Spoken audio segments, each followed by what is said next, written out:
I have two apologies. Good afternoon. One for starting late.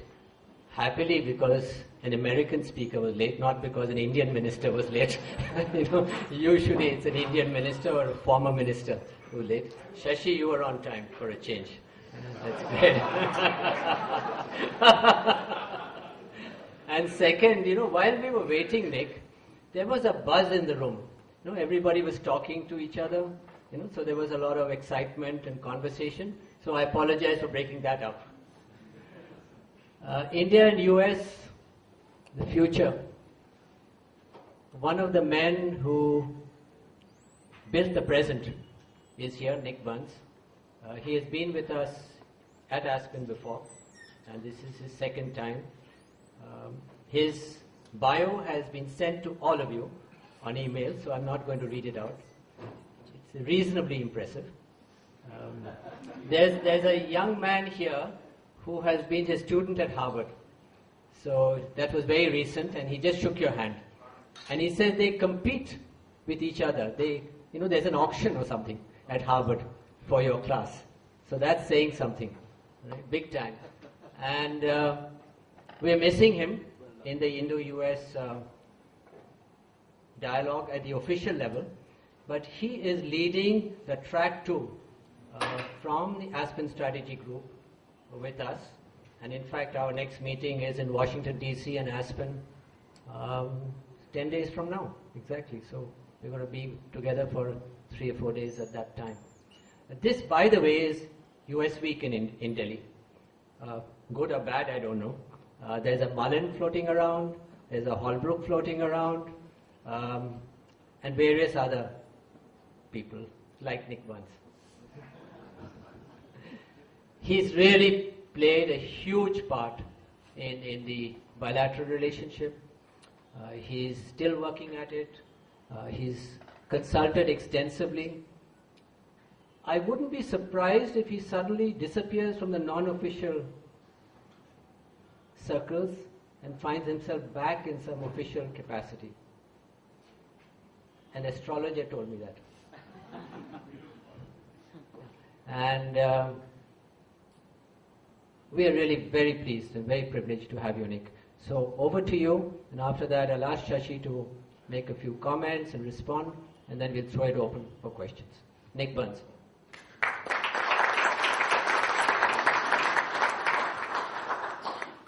Tarun, thank you very, very much. Good afternoon, ladies and gentlemen. Pleasure to be with everyone. I want to thank Tarun for a very kind and overly generous introduction. I want to apologize that I was late, but let the record show, Tharoor, I was going to be on time, but my driver and I think we circled this building 5 times without knowing this was the building I was supposed to be coming into. So. That is a message for the Secretary General of the World Wildlife Fund, who's sitting in the back, what he's saying. He needs to market his building better. I know, I don't blame him at all. I take the blame, but I'm sorry to keep you waiting. I'm delighted to be here. Delighted to be with Shashi Tharoor. Looking forward to a good conversation about the future of the U.S.-India relationship. I see a lot of friends in the audience. I want to thank this gentleman here, Tharoor. He's a leader in this relationship. He will be leading a delegation to the United States to meet with our government officials in Washington, our senior cabinet officials, on August 2nd and 3rd. He's then coming out to Aspen, Colorado, for the U.S.-India dialogue, Aspen dialogue, with people like Brent Scowcroft and Condoleezza Rice and Madeleine Albright and Strobe Talbot and myself and Robert Blackwell, former U.S. ambassador to India. And we're going to spend 2 days together talking about the future of this relationship, as we did in Delhi 6 months ago in January of this year. So it's a great relationship. We try to think about the future, and that's what I want to talk about today. I want to talk about the future of our relationship, but to do that, I want to take one step back and talk for a minute about what we've accomplished over the last 10 years, and then really focus the conversation between Shashi and Tharoor and I on what we should be doing to build this relationship in the future. And of course, I think we look forward to your questions and your comments as we go through these issues. I would say this about the U.S. and India. I think the development of our strategic partnership over the last 10 to 15 years is one of the most significant geopolitical events of the beginning of the 21st century. Now, that's a big statement. I think I can back it up. Our two countries are among the 3 or 4 countries that will be the global powers of the 21st century. Certainly the U.S. and India will be globally oriented, globally capable, globally interested, politically, economically, and militarily. China will too. So will Brazil. I don't think Russia will be that kind of a big global power 30 to 40 years from now. Perhaps the European Union, we'll see. But certainly India, certainly China, certainly the United States. It is strategically important that 2 of these countries are democracies.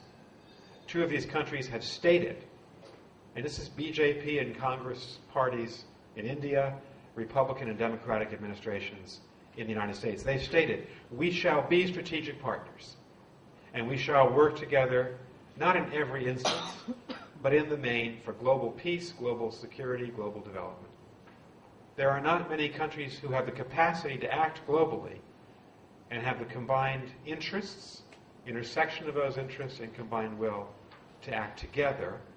That's why I think the development of this relationship is profoundly important for the future. We built it. Republicans and Democrats can agree on very little in the United States. You know that if you're watching our politics in the United States of America. But they do agree that the development of this relationship is vital. What have we accomplished? I just jotted down a few things that came to mind this morning. We have completely reversed the history of the U.S.-India relationship between 1947 and, say, pick a year, 1998. When Bill Clinton came here, and it was President Clinton who opened the door in the United States for India, he reversed that very sorry state in our relationship where we were friends and we got along, but we were never close. From Nehru and Truman all the way through the late 1990s. We reversed the mediocrity of our relationship throughout the Cold War period. And we found a partnership that is not uniform, that is not one of alliance, but one of 2 equal countries working together for the global commons. And that's a substantial achievement. We have multiplied 3 or 4 times over the trade and investment relationship between our countries, and that's critical because that's always the foundation of 2 countries' relations. Can we work together through the private sector, through trade and investment? We have begun to build a security relationship, a military relationship, a counterterrorism relationship that is critical for both of our countries, considering the threats that India faces and considering the threats faced by the United States. And most importantly, it's not what the governments do always that defines a bilateral relationship. It's what the people do. And I now see 3 of my students from the Kennedy School here. They are emblematic of the 100,000 Indian students in the United States today.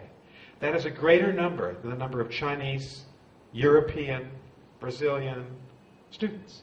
India leads the foreign student contingent in the United States. Why is that important? Because the bonds they make with their American friends this year will be bonds recreated 20 or 30 years from now when they rule the world, which I'm sure they will. And so this people-to-people aspect, including the Indian American community, the development and emergence of that community is one of the great economic and political stories of our time. Consistent surveys show that the Indian American community in the last 2 generations is one of the most successful in American history, and we are a nation of immigrants. All of us come from someplace else. But this community has been, in terms of per capita GDP, success in achieving CEOs of corporations, this community is unusually successful and therefore unusually integrated at the top of our economic structure. And now we see in the person not just of Bobby Jindal, but of Nikki Haley and others, the emergence of Indian Americans in our political system as governors, senators, representatives, in the person of Rajiv Shah running USAID. It wasn't like this 15 or 20 years ago. The development of a relationship that was integrated on the personal level and on the political and governmental level. And then the Civil Nuclear Agreement came along, and I was privileged to be the United States negotiator with some brilliant Indian diplomats, Sham Saran and Shankar Menon. And we were able to do a couple of things with that agreement. We were able to negate the 3 decades of American sanctions on India. We were able to create a level of partnership between our countries that we had never experienced before on any other issue. We were able to facilitate the entry of India into the non-proliferation system where it should have been all along. And I don't think when we started this in the spring of 2005, we realized that after doing all of that, the bigger victory and the bigger success would be that Manmohan Singh and George W. Bush and Barack Obama would achieve a political partnership of sorts through this agreement. And the emergence of India, because of this agreement, I can say, on the international stage in a way that was not anticipated. And so we've accomplished a lot. And that's why I am optimistic about this relationship. Now, I've been to India 3 times in the last 11 months. And on each of those 3 trips, I've heard the same thing. Why isn't President Obama more interested in this relationship? Why is the momentum slowed? Why are we not getting enough attention? And I'm here to suggest very respectfully, and I'd be interested in Shashi and Tharoor's view on this, I think that's a misguided charge against President Obama and his administration. I don't agree with it, and I'm someone who's nonpartisan, but I very much support President Obama. I think he's profoundly interested in India. I think he's exhibited it. It wasn't a coincidence that the first state visitor in his administration was Manmohan Singh. It wasn't a coincidence that when we had the strategic dialogue in the United States 6 weeks ago, President Obama did something very unusual. He left the White House and went to the State Department to meet a foreign leader, Foreign Minister Krishna, to say, we respect India, India is a priority, and to announce the state visit he will make to India in November of this year. And if you see the recent policy speeches by people in the State and Defense Departments and the recent visits of our high-level officials, there's no question in my mind that India is a strategic priority for President Obama and his administration. I say that as someone who's a private citizen outside the administration, but I wanted to say that because I don't think those in India who continue to campaign that somehow there's been a fundamental break, I don't think that's right. I don't think the facts support it, and I don't think the intentions of the current American administration support it either. But let's be frank. This is also a time of transition. And there is a certain lull in the relationship that I perceive, for which both governments need to take some responsibility, and both governments can counteract. There has not been a major achievement in the bilateral relationship since the conclusion of the civil nuclear agreement. There has not been the intensity of trying to plan the next big idea, the next big leap forward that was so true of the Bill Clinton years and the George W. Bush years in the U.S. And I know that the Obama administration will provide that intellectual capital. I know they're planning it now, and I think we'll see it. But it takes 2 to tango. And there is a 2-way street in this relationship, and we need to see the same commitment and need to hear the same level of ambition from the Indian government as well. So I think, again, it would be misplaced to say it's up to the United States to provide the strategic direction when it's up to India and the United States together to provide that direction. President Obama, I would give him a break in this respect.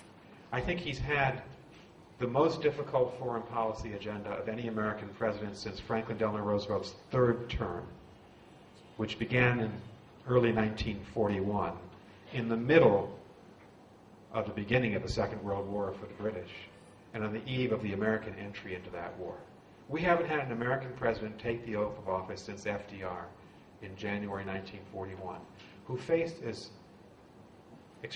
such an extraordinarily difficult agenda.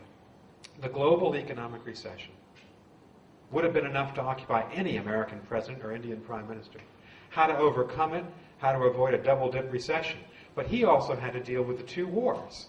How to get us out of Iraq, which he is doing in a timeline ending in 2011, the combat phase, and how to have us be more successful in Afghanistan than we had been to date.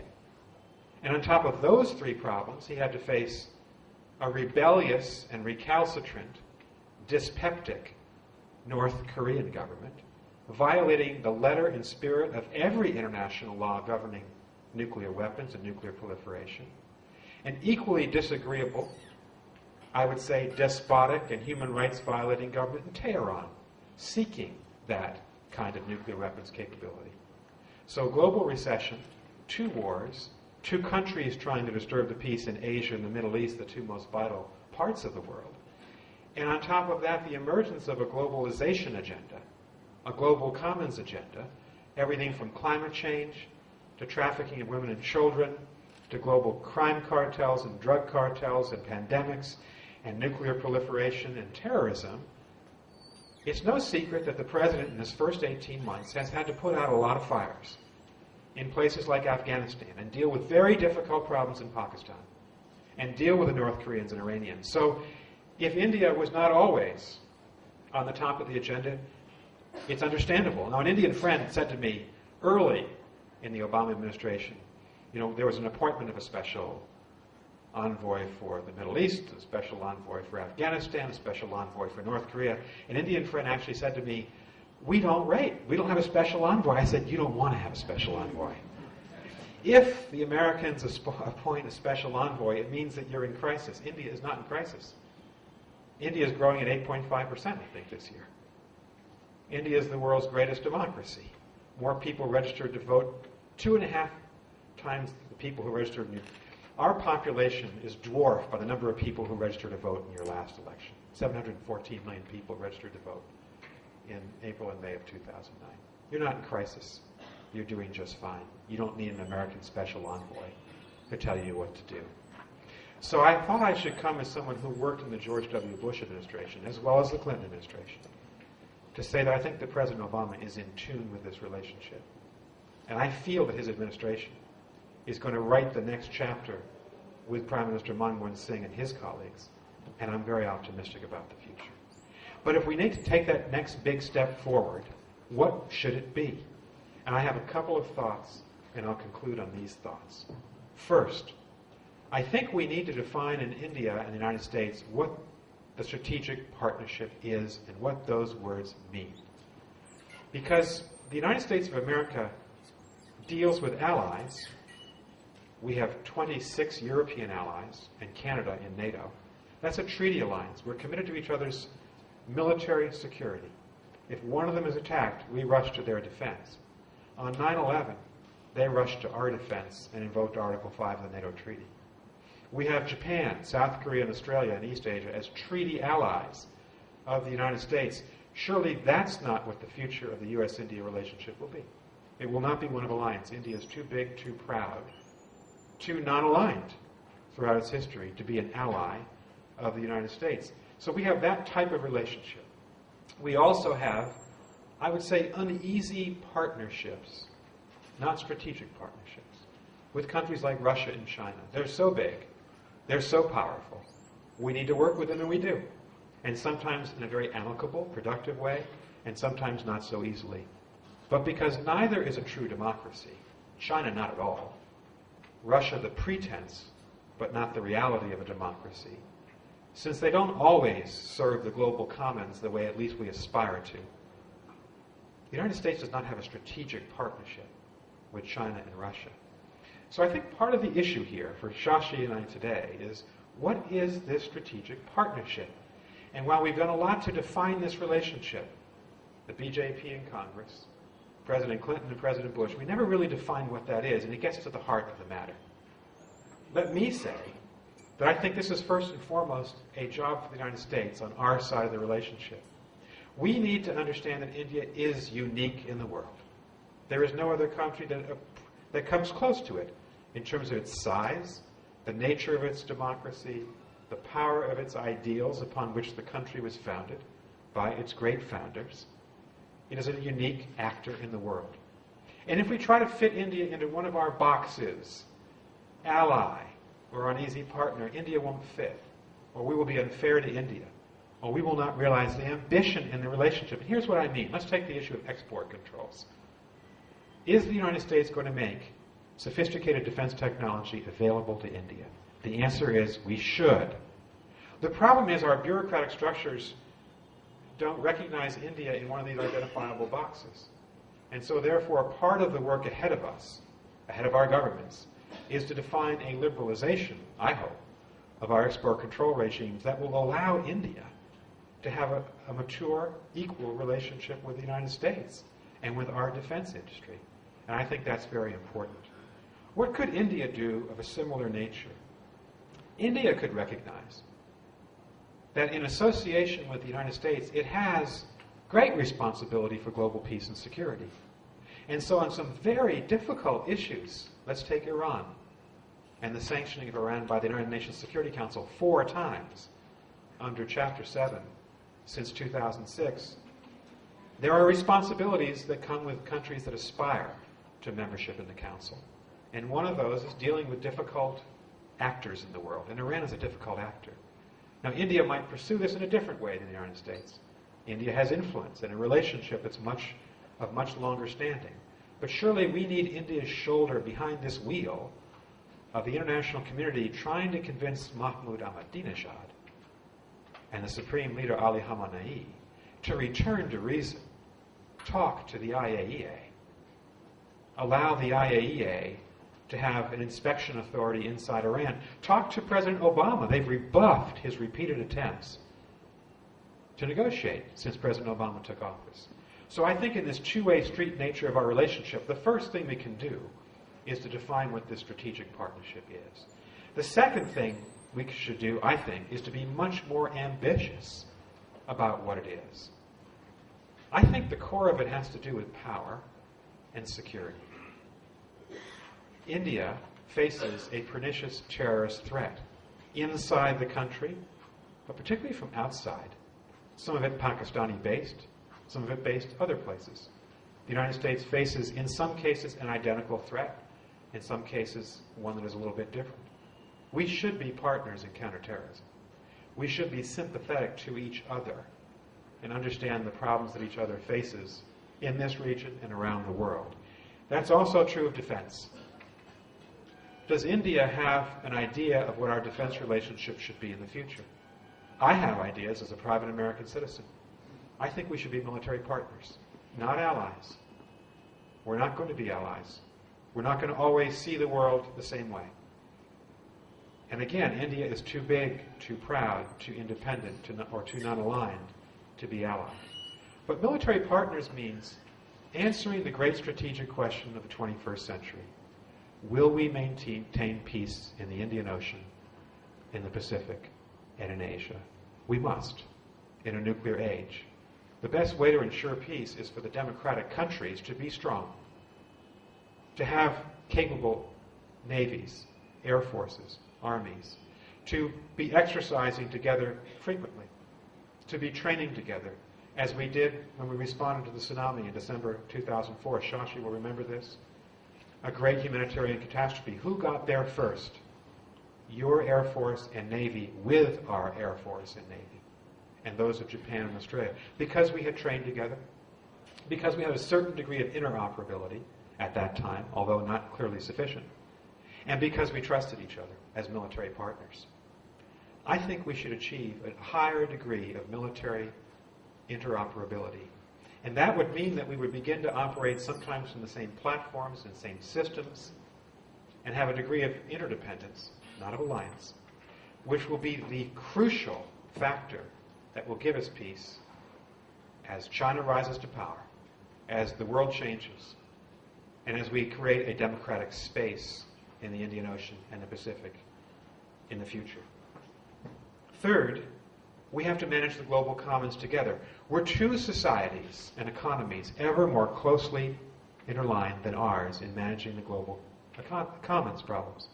We are the two great high-tech societies of the world. We are the leaders in the IT revolution. I read a Duke University study in 2006. I don't know if it's still accurate, but they said in 2006, 7 of every 10 startups in Silicon Valley was an Indian or an Indian American. That's a pretty powerful set of statistics if it's still relevant. It might even be a higher percentage now, I don't know. But we have a degree of confluence in our economies that we can manage global commons problems together, beginning with a global recession, but going on to climate change, where I think that your government and the Obama administration are beginning to build a cooperative relationship on green technologies that our newspapers aren't writing about, but is a real success story. Trafficking of women and children. We should be cooperating to counteract that scourge in my country and in your country and in other countries. Trying to stem the number of nuclear powers in the world, convincing Iran not to become a nuclear power, rolling back North Korea. These global commons issues, crime, all the other issues, we are perfectly aligned in what we want and in our capacity to manage them together. That's my third recommendation. Here's a fourth. We've got to lead together sometimes in the same institutions, and therefore we have to make the 21st century look a lot less like the 20th. And here, I'll just give you two examples that are obvious to everybody in the room. The global recession is now being managed by the G20. And that's critical, because if the G8 had tried to manage it back in 2008, it would have failed. The G8 is the world of the 1970s. It's the power structure of 1973. The G20 is the power structure of 2010. Without India and China and Indonesia and Turkey and Brazil and Saudi Arabia in the room, we can't manage the global recession. And so it was very far-sighted for George W. Bush, by the way, and then Barack Obama and Manmohan Singh and Hu Jintao to recognize that the G8 is no longer sufficient and the G20 is clearly the place where these decisions need to be made. I would say the same is true, and Shashi will have a really good view of this because he sat in the UN as a senior official for a number of years. I have the same thoughts about the UN Security Council. The UN Security Council power structure are the 5 permanent members. Who are they? They're the countries that were victorious in the Second World War. It's the power structure of September 1945. And so I hope that the United States will say quite clearly, hopefully in the next couple of months, India should become a permanent member of the Security Council. And the United States should see that as strengthening peace in the world and stability in the world. And Japan and Brazil should become members of the Security Council. And an African country or two should be permanent members. How can an entire continent not be represented? And Africa is entirely unrepresented among those 5 permanent powers. We haven't spoken so clearly in the United States about this. We need to speak clearly about institutional change because we can't resolve the problems of our time if our institutions were created to solve the problems of 65 to 70 years ago. Final point, the final suggestion I'd make. Both of us need to be more bold and more ambitious about how we see this relationship. This has to be, by its very definition, the 2 great democracies of the world, a totally unique relationship. There is no template upon which I can draw, or I think or Shashi or Tharoor can draw, to design it. We can't look back and say, well, the U.S.-German relationship is a good model for the U.S.-India relationship, or the India-China relationship. Nothing works. Given the degree of interdependence, the people-to-people contact, the students, the Indian-American community, the virtual highway between Bangalore, Hyderabad, Route 128 in Boston, and Silicon Valley, given the degree of self-interest, how our interests are being aligned globally, we have to create a unique relationship. And therefore, we have to be bold. I think incremental change will not be enough to sustain the momentum in this relationship. I hope that when President Obama comes here, and I support him, that he and Prime Minister Singh will take major leaps forward in how they envision this relationship, and then put it together, define the strategic partnership, brand it, and move forward in cooperation with China, in cooperation with Russia, with the other great powers. We are 2 among many, but we are 2 critical ones because we're the largest democracies in the world. Those are my thoughts. I end by saying I am optimistic. We have come so far since 1991, since your historic economic reforms. We've come so far since Bill Clinton's visit here at the end of his presidency. We have much farther to go. We should build the relationship this year. Thank you very much.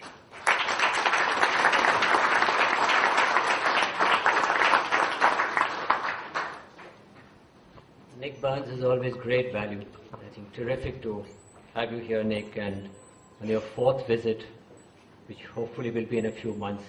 you're coming back here again, please. Thank you for that. Shashi and I were in a non-meeting last weekend for 2 days, and both of us were asked to speak about different facets of India for 7 minutes each.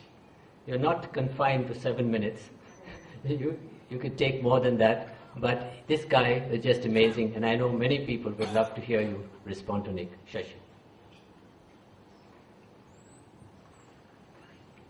Thank you, Tharoor, and welcome, Nick. I was delighted you were late because I assumed that the Indianization of Nick Burns had proceeded to the point where not only were you late as a matter of principle, but that you must have been watching Muralidharan's 800th wicket and the collapse of India against Sri Lanka today, and then I realized, no, wrong sport, this guy's a baseball nut. But anyway, when baseball grew up, it became cricket, or when cricket forgot it, it became baseball. So we haven't lost hope, we'll still teach you. Actually, Nick has put me in a very difficult position because it's extremely difficult to comment on somebody you can't really disagree with. I think that Nick's remarks were comprehensive, insightful, and as far as I'm concerned, absolutely on the button. This is, broadly speaking, the vision that I, and I dare say many people in Delhi, share of the future of our relationship. In fact, as I was assiduously taking notes of the various things he was talking about in the recent development of Indo-US relations, the only thing I slightly would have quibbled about was your reference to people-to-people contacts improving with 100,000 Indian students and so on, because that was the one thing that actually was all right even during the bad period of political relations. I was a student in the US myself in the mid-70s, and I can tell you that the Indian student base in the US is precisely what has given you your 7 out of 10 startups in Silicon Valley. There is indeed this huge Indian-American community emerging from students who went there in the 60s, 70s, 80s, and so on, who stayed on for the most part, largely because the Indian economy didn't offer them comparable opportunities back home in those days, and who then constituted this extraordinary nucleus of support. In fact, I have written before and argued that the Indian diaspora is India's biggest strategic asset in the United States, because there is no doubt that they've already become, as Nick pointed out, economically and politically influential. But it's also true that they are willing, or at least still willing, who knows if the next generation will be, they are willing to exercise their clout in defense of Indian interests in the world. And so, going right back, I remember to the tennis player Vijay Amritraj, who used to partner President George Bush Sr. for tennis games at the White House on weekends, lobbying him on issues involving India all the way through to the present day. I think that many Indian Americans have used their access at high levels, high political levels in the US, to advance the interests of India, or at least to forestall policies that might have been seen as inimical to India. And that is a significant factor, and I think that the only comparable group that has so consciously exercised its political clout, and of course far more than the Indian Americans, would be the Jewish American community. But I dare say that the influence of the Indian American diaspora is going to add a domestic reason to why US foreign policy in the world will take account of India in a way that I think it will not do for other countries because of the existence of this unusual factor. There is no longer a political candidate in the US who can be indifferent to the fundraising prowess or organizational capacities of Indian Americans, and certainly I think with that will come a genuine consciousness of the need to be attentive to Indian interests. Now, turning back to the broad thrust of Nick's remarks, which, as I said, I agree with, which puts me, therefore, in a more difficult position. If I had to pick up any problem areas just to give him something to argue about with me, I would say that one remains the continuing presence in influential American circles, certainly bureaucratic circles and some public opinion-making circles, op-ed writing circles, if you like, of what in India disparagingly dubbed the non-proliferation ayatollahs.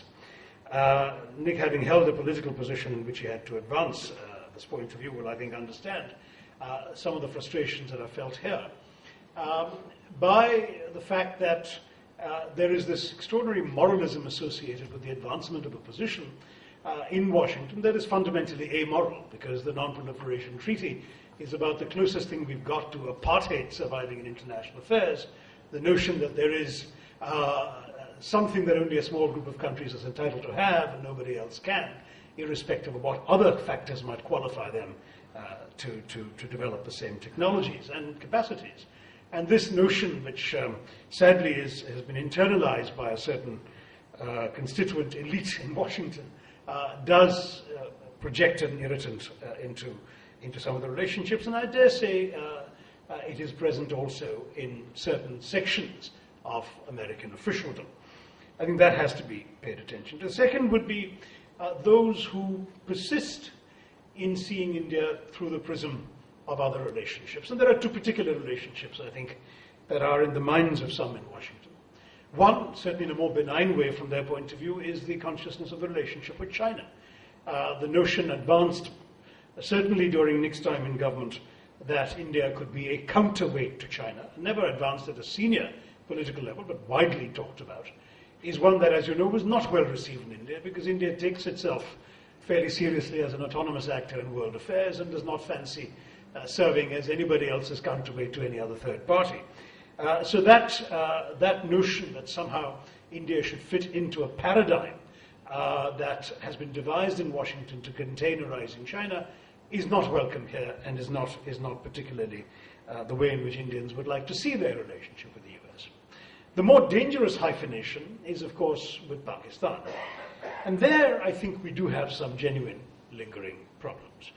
There is a problem with the intimacy of much of the American intelligence community with their counterparts in Pakistan, and the significant relationships between elements of the military community with their counterparts in Pakistan. And while I do not doubt for a second that President Obama gives India a great deal of priority, personally, and I have enough anecdotal evidence to add to the anecdotes he mentioned here to confirm that, I think it is difficult to avoid the lurking concern or suspicion that perhaps Pakistan remains a greater priority, even for no other reason than that it is so indispensable to the US adventure in Afghanistan, where obviously, if for no other reason, as I said, than that particular problem, there are American soldiers under daily threat in that country. Not only is Pakistani cooperation essential at an operational level, there is always the tyranny of the logistical reality that getting supplies into and out of Afghanistan is easiest done through Pakistan. So Pakistan has, understandably, a significant weight in American thinking about Afghanistan, a country in which the US is deployed and vulnerable, and therefore it is, as I said, understandable, but nonetheless it is widely perceived that given a choice between priorities, that perhaps Pakistan would be a greater priority, which would be fine for us if it were only about Afghanistan or any other, or indeed about Pakistan itself. But if that priority or lack thereof translates itself into what might be seen as a relative degree of inattention to India's concerns about Pakistan, most notably on the counter-terrorism front, then I think there are legitimate grounds for question and concern. So those would be the areas that I would point to and welcome Nick's response. He's worked in very senior positions within the US system. I think he knows how people think and talk in those meetings where the doors are closed and none of us are here, no one's taking notes that will be released to the Washington Post, the New York Times. So maybe he can tell us to what degree these fears, which I know are widely felt in Delhi, are either misplaced or perhaps exaggerated. On the question of the prospects of a more meaningful partnership between India and the US, there I must say I share Nick's view.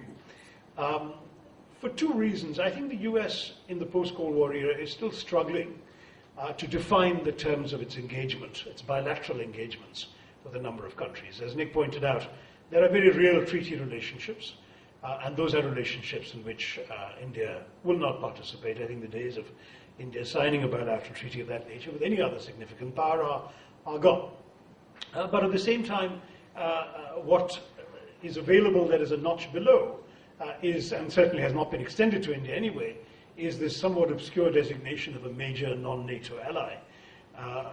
Given how Americans used to feel about the term non-alignment and the unpleasantness of defining something by a negative, I think we too would not particularly want to be defined by the fact of being non-NATO. But there are terms that need to be evolved to actually constitute the elements of a real partnership.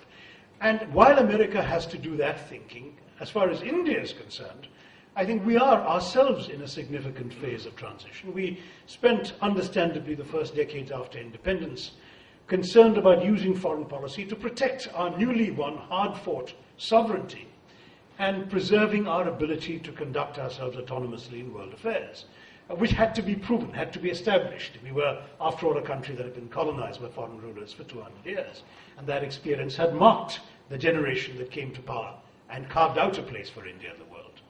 Today, 63 years after independence, I think it's fair to say that we have taken that for granted. We certainly can take our sovereignty for granted, and we have already established and proven our autonomy and our capacity for exercising autonomous decision-making, and the time has now come in India to be much more conscious of a responsibility on the world stage and a responsibility to help try and shape the kind of world within which we in India wish to live in the 21st century.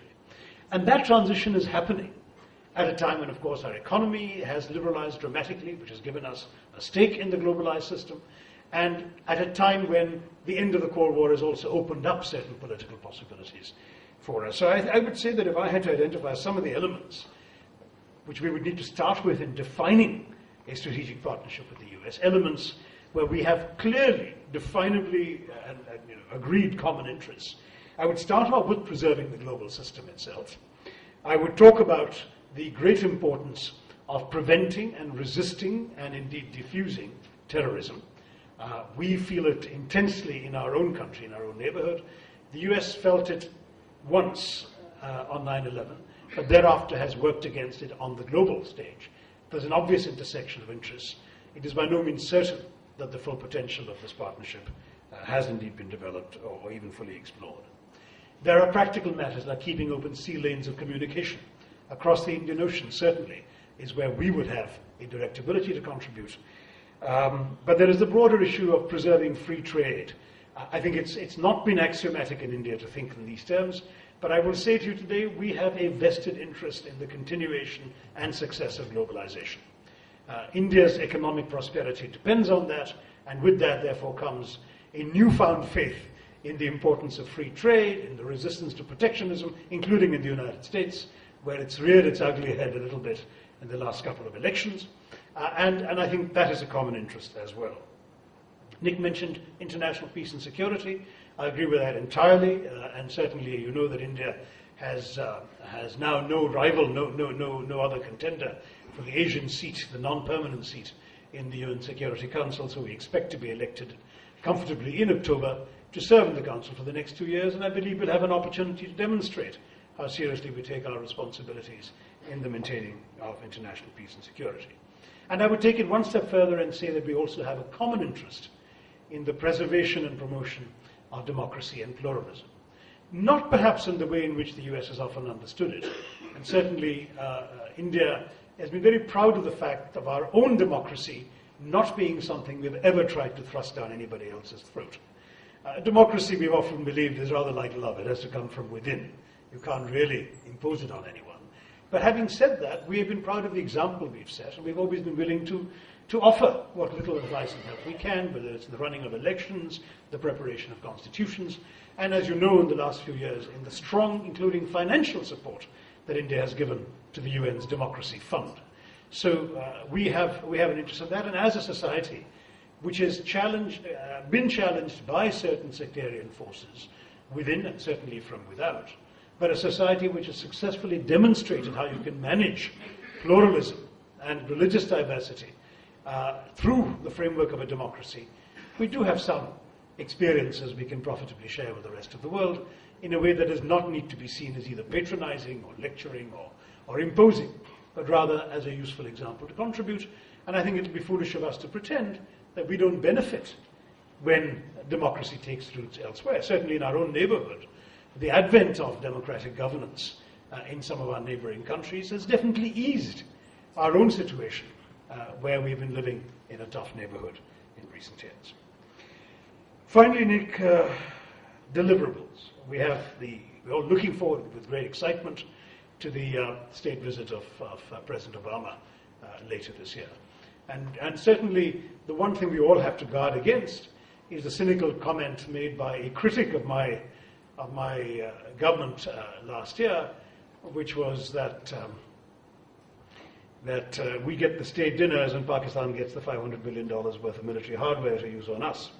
So that sort of thing, that the atmospherics are good but the substance goes against us, is the first thing that must be avoided. A second thing, you're right to mention it, is the irritating persistence of American export controls. At least the visa restrictions that prevented Indian scientists from being able to travel to the US for many years have finally been lifted. But the export controls are unnecessary, and frankly they fly in the face of the very comment you made about India and the US being jointly leaders of the world's technological revolution of today. There's more and more private sector cooperation in areas like biotech, in areas like software development. It seems preposterous that there are still so many export controls on various kinds of technologies. Anything that would conceivably have a sophisticated military application is still forbidden for export to India, and that needs to be dealt with. And then on UN Security Council reform, Nick, I listened to you with attention and a modest amount of disbelief, because I don't think you would have said any of those words when you were Under Secretary of State. So the challenge is, how do we get people who see the wisdom of this issue and the absolute rightness of the need for meaningful UN Security Council reform when they're out of office, to also see that when they're in office. This has been a significant challenge for us with successive American officials, including former ambassadors to India, whom I shall not name, who always manage to say all the right things. You see, they manage to say all the right things in the right tone immediately after they have left office. But somehow we never hear those words coming out of their mouths in official meetings. So I think that it's good to see that wisdom dawns. It'll be nice if the light can shine a little earlier. And so I hope Tarun Das's astrologer is right. And we can have Nick go back and carry this vision of a strategic partnership with India into and within the ranks of government. Thank you very much.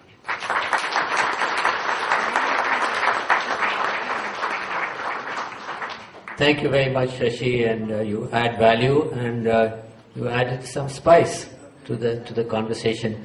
And I should go to the floor now, but I think Nick is quite anxious to respond to you. So I think I will give him the mic first, and then go back to the floor.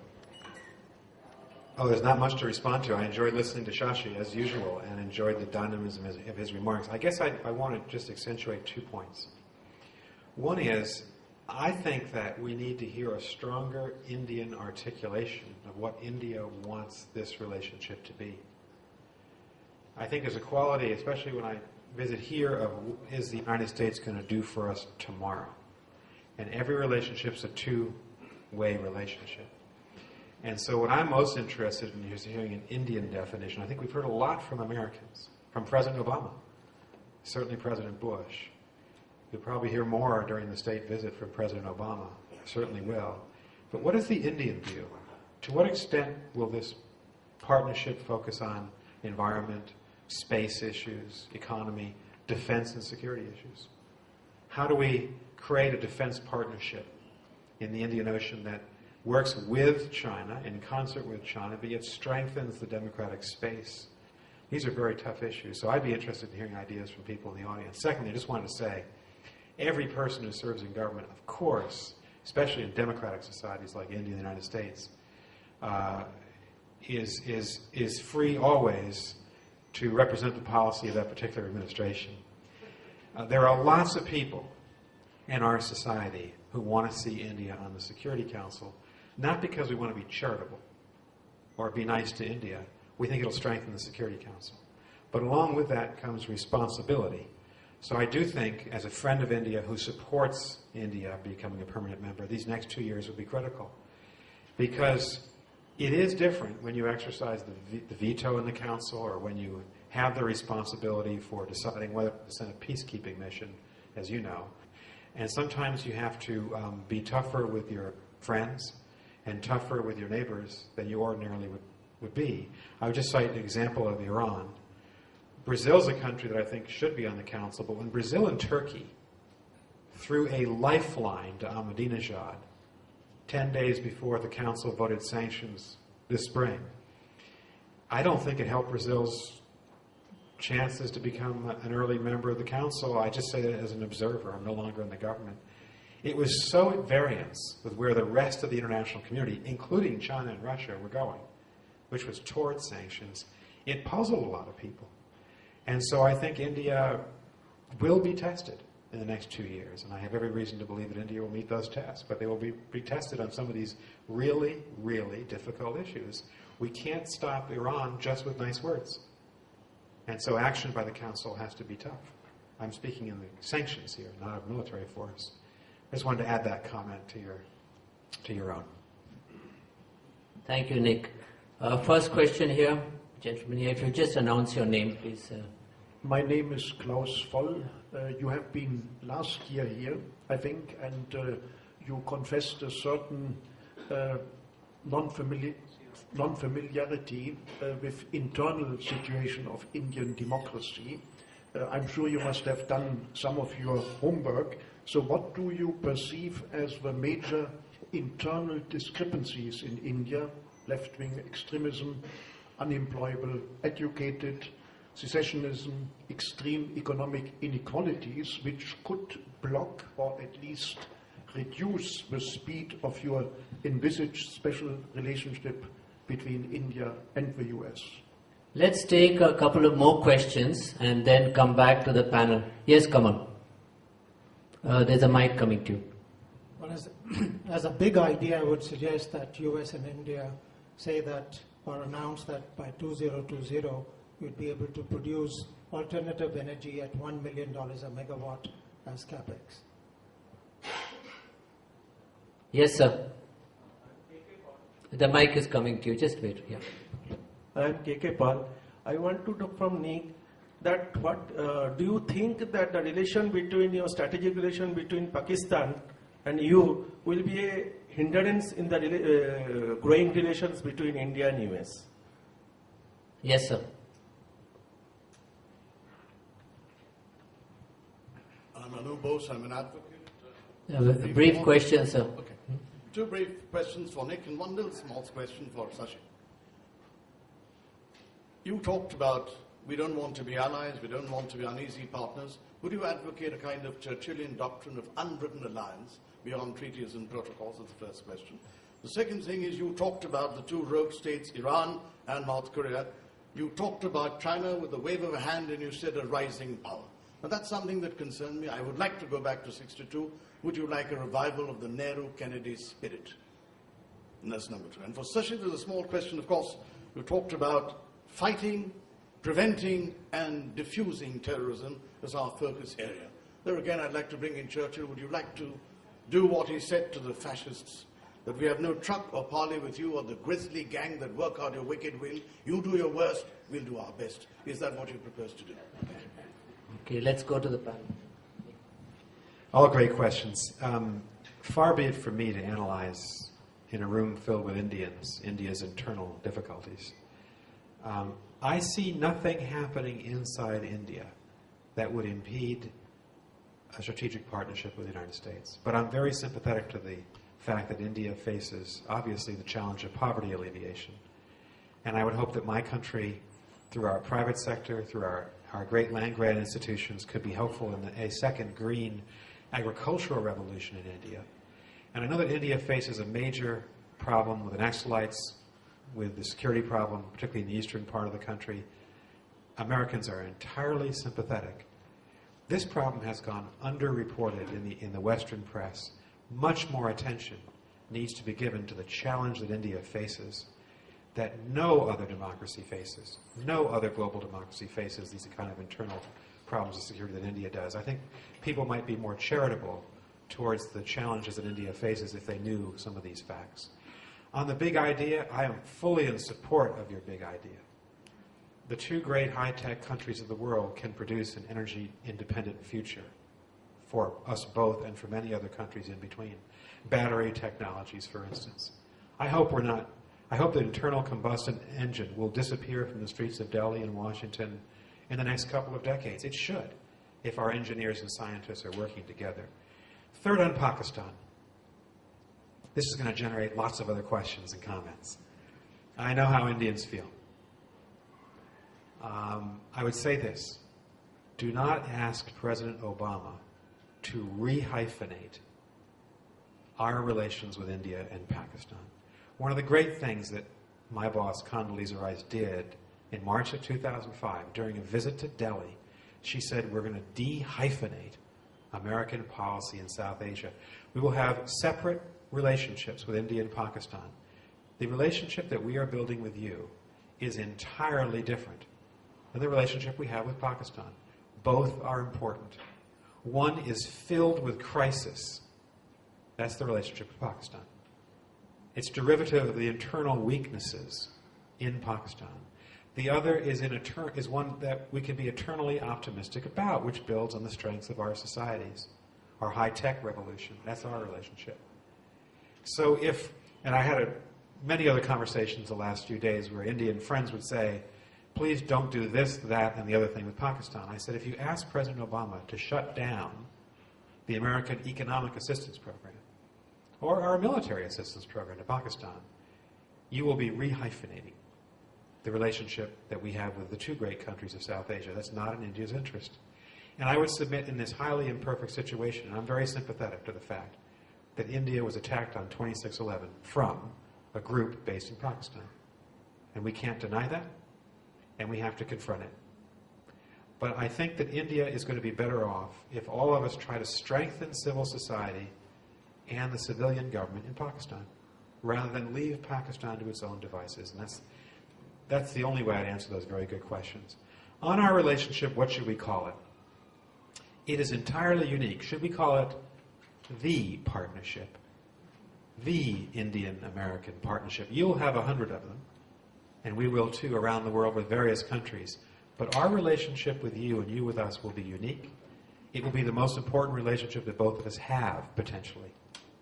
I wrote in Foreign Affairs 3 years ago in an article on the U.S.-India relationship, when I was still in government, by the way, that I thought that there was a chance that 3 or 4 decades hence, Americans might say India is one of our 2 or 3 closest friends in the world. I believed that then. I still believe it.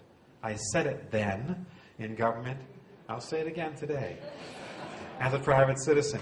That's the kind of ambition we should have for the partnership. It's the only all-encompassing partnership we have in the world. Economics, science, technology, military. Last thing I'd say is, can we talk about this security relationship? We have to define it, and we have to move forward. And further Indian views on that are very important. I really agree with what Shashi said. It's in our interest to engage China and be a friend of China. No one wants to create a situation where China feels cornered or threatened.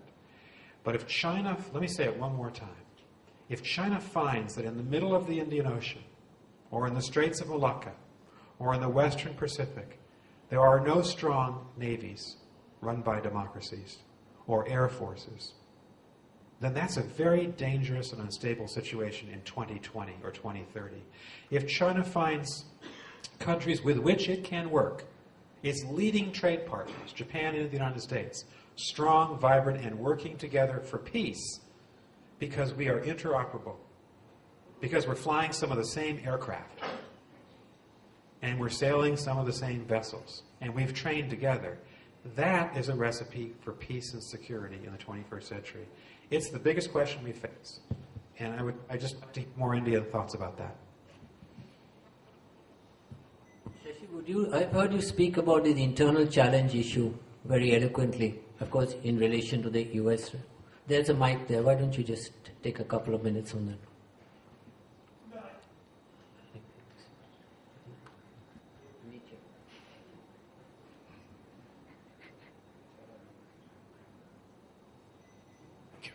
No, I didn't want to address that because I genuinely believe that we'll take care of our own internal problems and they'll have no particular impact on our relationship with the US or otherwise. I don't see us turning to the US for help in dealing with our homegrown Maoists, and I don't see the US judging us for better or for worse because of anything we do or don't do domestically. So I'd rather keep that, with all respect to Dr. Vol, out of this discussion. I think the only challenge which has, I think, a legitimate area of bilateral interest is the challenge of terrorism being exported to us from across our borders, in which I believe much more useful constructive cooperation could take place. But beyond that, I think, our internal affairs we can handle ourselves. Thank you. Young lady then. My name is Vasundhara Jolly, and I have two questions, one for Mr. Burns and one for Mr. Tharoor. You said something about, like, you mentioned it a couple of times, about pushing, if India should push for more responsibility at the global stage. And each time you mentioned that, you also mentioned Iran. And I think this would be echoing Mr. Tharoor's sentiments a bit, but does this mean that there will be a hindrance to Indian and US, like, to the Indian and US relationship if India does not align itself with America's vision on Iran? That's my question for Mr. Burns. And on an unrelated note, a question for Mr. Tharoor. I'm in my second year at Tufts University, and I'm an aspiring diplomat. So, in keeping with India's relationship with the world at the moment, should I pursue French as a third language or Arabic? Gentleman next to you. I'm Anirudh Suri, and I'm one of the students of Professor Burns, so it's great to see you here as well. My question, which I addressed to both of you, Professor Burns and to Mr. Tharoor, is I think, Professor Burns, your point about the Indians being willing to take up the responsibility that comes with positions like the UN Security Council permanent member are very well taken. What I would love to hear your thoughts and views on what are the kinds of, what's the change in capability and mindset that you think India requires to take on that responsibility? So both capability, political, diplomatic, military, etc., and mindsets, political will, etc., that you think we need to have in India. Yes, sir. Well, partly I have been preempted by the young lady. I wanted to ask the question on Iran. How do you think in the Iranian behavior? Ambassador Ghosh. Thank you. Just in continuation, I found that Mr. Burns did not refer to Afghanistan and Mr. Tharoor did not refer to Iran. So could I ask both about this? I was a little taken aback, Mr. Burns, by your reference to Brazil. I don't think that is the perception here, not in government, but it is not the perception here that Brazil did something which was against the interests of international peace and security. I think they were trying to, both Brazil and Turkey, because they did not agree with the US line. Would you say, therefore, they are not credible as a Security Council candidate? And on Afghanistan, Mr. Tharoor, the future of India-US relations at the moment, we've just had this meeting in Kabul, and there have been very close consultations. Do you think that we need to work a little harder to try and see whether the United States, this is not to do with a hyphenation or dehyphenation, it is to do with our interests in Afghanistan, to make the United States understand what our stake is in Afghanistan? Shashi, will you go first? All right. Give Nick a small rest. First of all, to the young lady, Vasundhara Jolly, about French and Arabic. If you study both French and Arabic, you can be our North Africa expert. You can go to the wonderful beaches of Tunisia and Algeria and do work there. No, but jokes apart, I found that a lot will depend on where you want to focus your energies. It's true that in many parts of the world, French is declining in significance, but I found it in my brief stint as a minister when I was responsible for Africa, an absolutely indispensable tool in dealing with the countries of Francophone Africa. Most of whose foreign ministers to this day are not comfortable in English if they speak it at all. And so the ability to speak in French and to understand them in French made a huge difference. I mean, a palpable difference in both the quality and tenor of all the relationships with them. So if you have any interest at all in working with Africa, for example, French will be a huge asset to you for half the countries on that continent. If you don't, if indeed, for example, the Arab world intellectually excites you, by all means, if you have to choose one or the other, then choose Arabic. But ask yourself first, where do you think you would like to focus your energies? Mind you, in the Indian Foreign Service, you can choose Chinese as your language and be posted to Germany, so anything is possible, but still study hard. There's always hope. Ambassador Ghosh made a very important point. On Afghanistan, I mean, actually was on CNN on that subject at 1 a.m. last night, so I thought I could. I'm glad you didn't. Don't worry. I'm just saying that it's not that I don't care about the subject. I do intensely. I think that what we're doing in Afghanistan right now, which, as many of you are probably aware, is India's largest single overseas development assistance program. We've already spent $1.3 billion. We have committed or allocated $2 billion. We've actually got an enormous amount to show for it, an extraordinary road across southwest Afghanistan. The fact that Kabul has 24 hours of electricity today is because Indian engineers manage an extraordinary feat in constructing power transmission lines at 3,000 meters of height. We have constructed and repaired girls' schools, maternity clinics, women and children's hospitals. We're now building the Afghan parliament. Now, this is the sort of thing that both simultaneously shows our commitment to helping Afghanistan regain something of normality in its existence and functioning, and our assumption that the effort is worthwhile, that it is not all going to collapse in a welter with a helter-skelter Western withdrawal and the takeover by the people who are opposed to women's and girls' schools and hospitals and other signs of progress, including a parliament.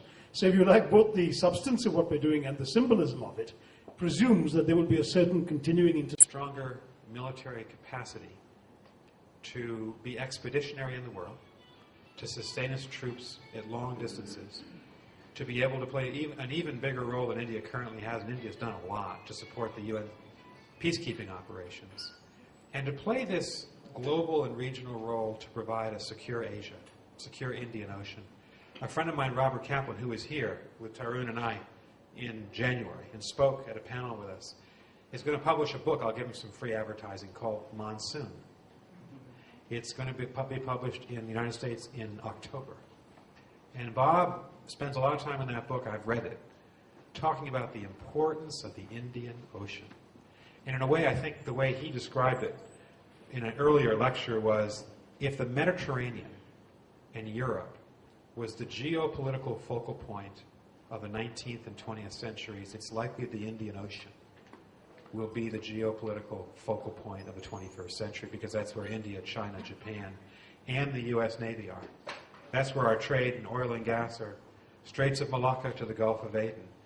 You live in the most important part of the world, and therefore I believe your military should be fully capable of defending India and defending peace and security in that part of the world. Last point on Afghanistan, and you asked about this as well, Ambassador. I see a high coincidence of U.S. and Indian interests in Afghanistan. I think we have the same vision, and we have the same basic interests.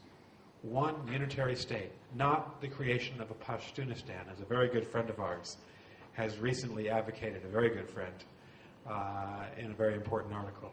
One unitary state, a stronger and more effective and less corrupt government in Kabul, strengthening of the international humanitarian effort to give some hope to the people of Afghanistan and stay the course.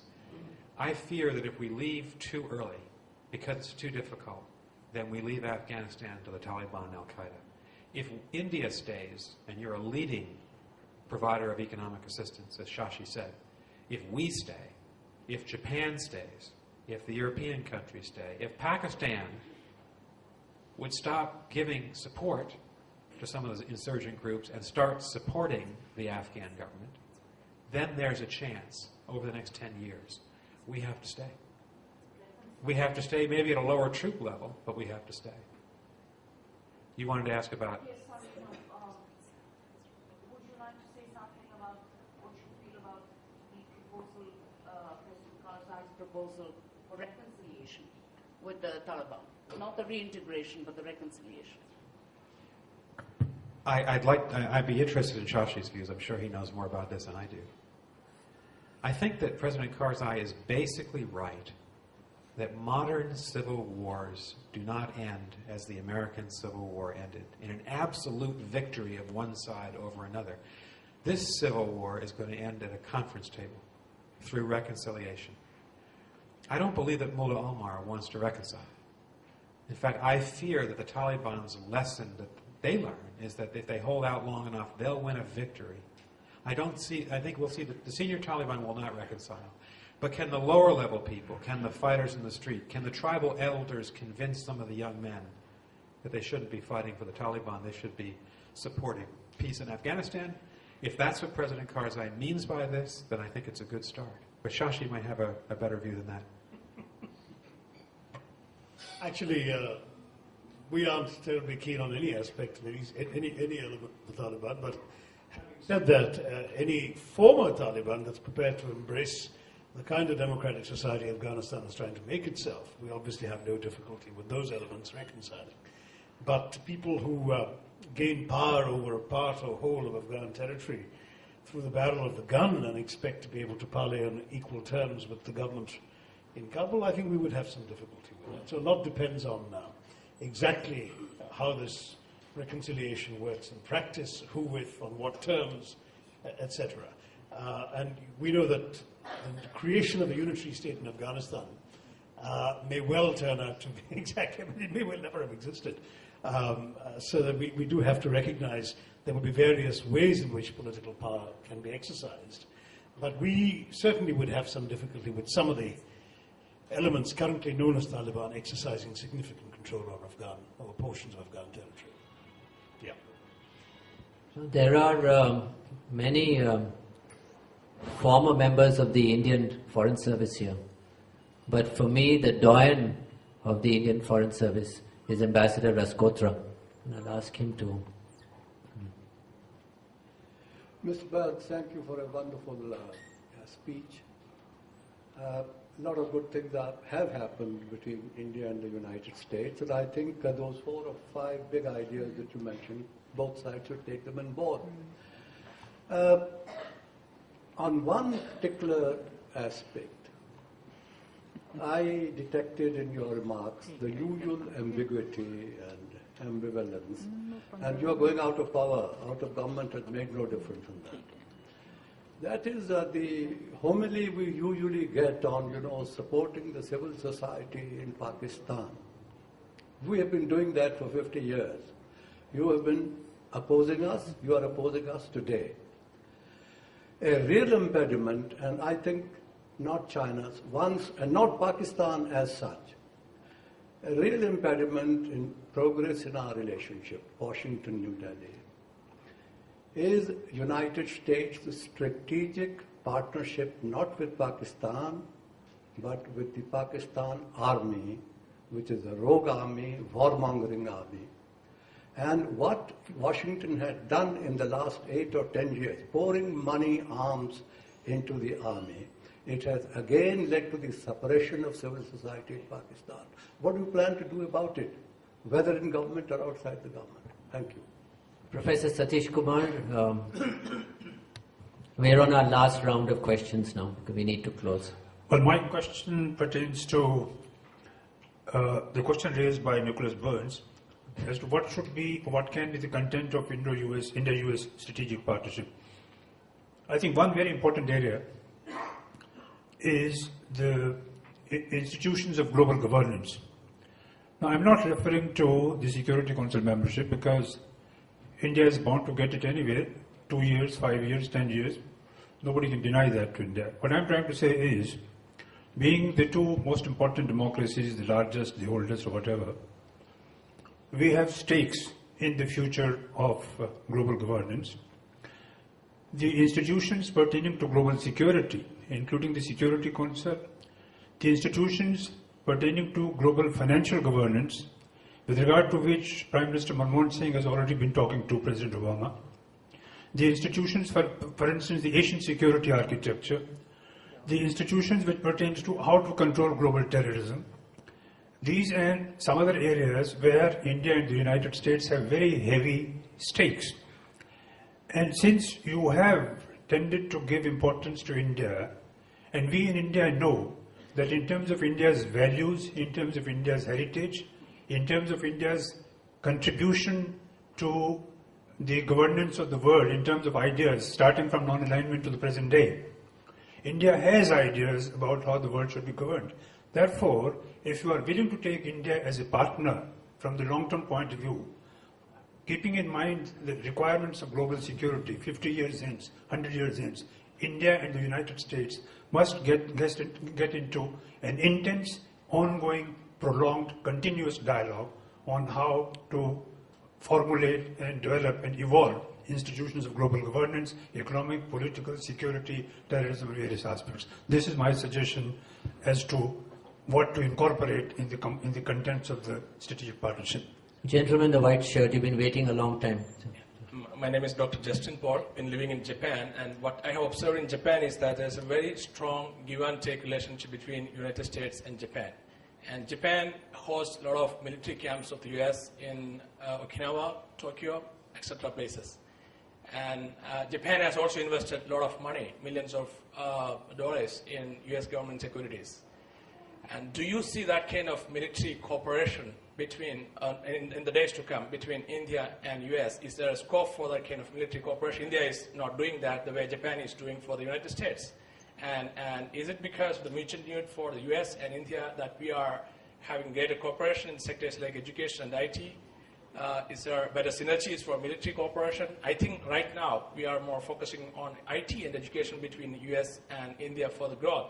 But do you think that there is scope for military cooperation and other sectors like alternative energy sources, things like that? Ambassador, let me just direct myself to your very good question with some trepidation given your expertise on this issue. And I suppose I'm not going to make anybody happy with this answer.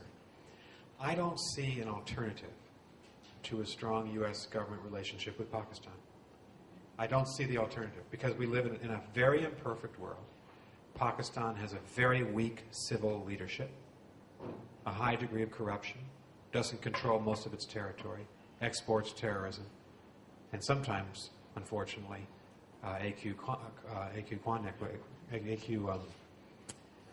Con Network exports nuclear technology. So one alternative is to walk away in objection and isolate them and sanction them. We've tried sanctioning Pakistan for many decades. The other alternative is recognizing that there are good people in that government who want a stronger civil government and want Pakistan to be a better neighbor in this part of the world. I think that the decision that President Bush and President Obama have made to give economic and military assistance is the right one. Having said that, obviously, Pakistan must do much more to shut down the terrorist channels that emanate from its country into India. I'm fully sympathetic to that. I don't see a contradiction. I'm sure most other people will say this is a contradiction, but we live in a highly imperfect world, and so we make this difficult choice, but I think it's the right one. On big ideas, here are 4 big ideas for the future to follow the civil nuclear agreement. By the way, that agreement should be finished, I hope. It must be by November. That would mean a nuclear liability law having been passed in your parliament. I hope that will happen. I see 4 big ones. Security and military cooperation. It's the most important issue. It has to do with the peace and security of our 2 countries. We have a great opportunity to become much more integrated militarily. Second, energy and the environment. We can be the 2 leading green countries of the world together, as several of you have suggested. Third, agriculture. The Prime Minister has said many times publicly, and certainly I knew this when I served in government, there must be a second agricultural green revolution in India to alleviate poverty here. Can the United States, on the margins, be helpful through our land-grant institutions? Yes. And fourth, again, taking advantage of the virtual IT highway between our countries, space, manned space flight, space exploration, space technologies, and science and technology. No 2 countries in the history of the world have ever been more perfectly aligned than India and the United States on those 2 issues. Those are 4 big ideas. I'm sure Shashi has others. Finally, final question was about Japan. The U.S.-Japan relationship is a military alliance. Japan gave up the ability to create a nuclear weapons future for itself. It relies on the United States to protect it. That's what the alliance is all about. Therefore, we have 37,000 troops, I think, stationed in Okinawa and other parts of the country. The relationship between India and the United States will be nothing like this. I would anticipate 0 troops being based here, because you're not going to be a dependent ally of the United States. You'll be a full and equal partner of two like-minded countries. What I foresee is a technological integration based on the world's finest military technology that comes from both of our countries. You made one decision 60 years ago, which was the decision that your leaders made, to be more reliant on the Soviet Union. I imagine that day's passing. You will make these decisions for yourself, but I think that there is a choice now to integrate with the United States and other countries, which is I think would be a well-advised choice.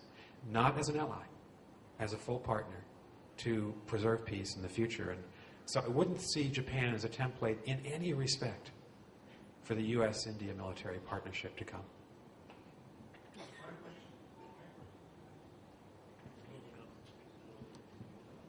I am in complete and utter agreement with you that unless we create a reformed IMF, and Bob Zoellick is creating a reformed World Bank, a reformed Security Council, an effective G20, we won't be able to cope with the 21st century problems of globalization. And again, I have the greatest respect for China. It's an extraordinarily important country. It's vital. We must get along with it. But China has not been as giving as India has. China hasn't given as much in the way of peacekeeping forces to the UN as India has. I don't see the kind of development programs from China to lesser developed countries that India has. And so I see India as a truly global provider of security and assistance, as I see my own country. I hope China will become that country to join us in this new architecture. I completely agree with you. Shashi, any closing words? No, really just to thank Nick for some excellent thoughts and insights, and hope that things move in the direction that he's foreseen. Well, actually, I have to conclude. I'm sorry, the speakers need to move on, and we are running out of time. I see lots of hands around the room.